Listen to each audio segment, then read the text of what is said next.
My name is Celine and I'm doing my Grassroots Inspiration video on Wangari Maathai.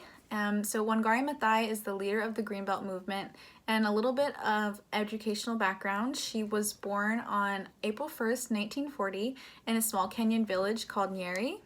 And when she was around 8 years old, she started school at a primary school, even though it wasn't typical for girls her age to be educated.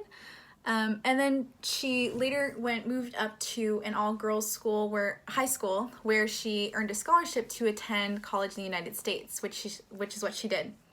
And so in the United States, Wangari earned a bachelor's degree in biology at Mount St. Scholastica College in Kansas, as well as a master's degree in biological sciences at the University of Pittsburgh.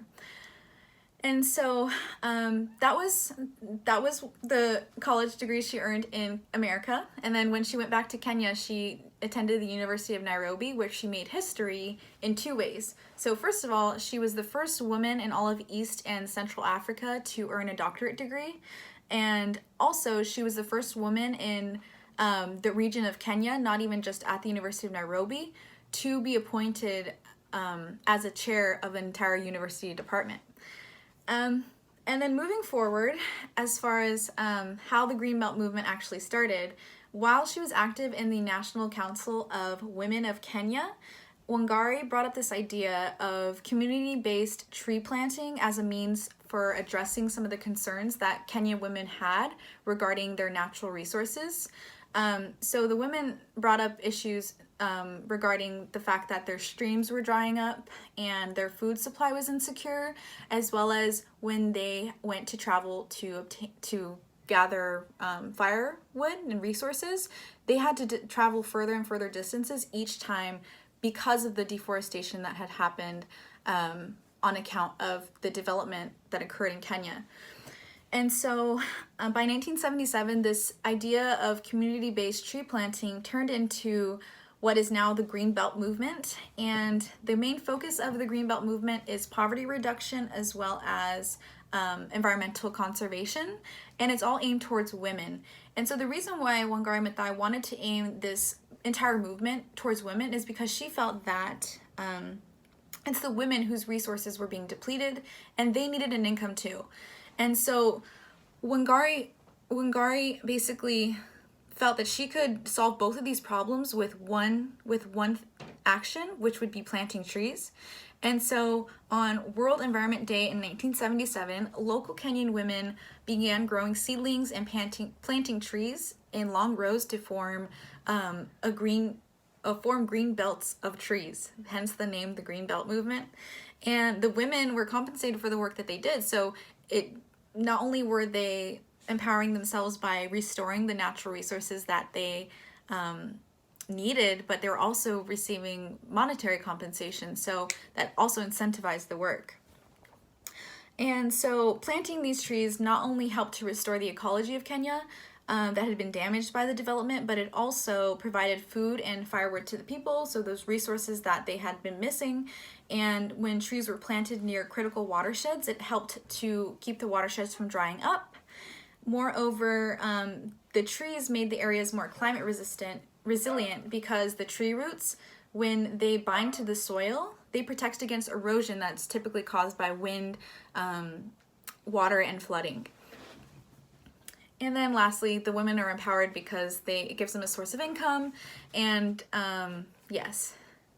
And so today, the Greenbelt movement is responsible for planting more than 51 million trees in Kenya.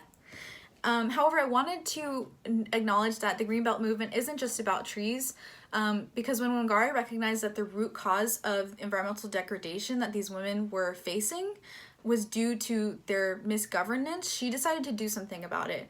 And so she instituted a community empowerment and education seminars in which women were asked to look at why they didn't have the agency to change the political, economic, and environmental circumstances that they were in. And in doing so, they later understood that their current leaders weren't working in their favor.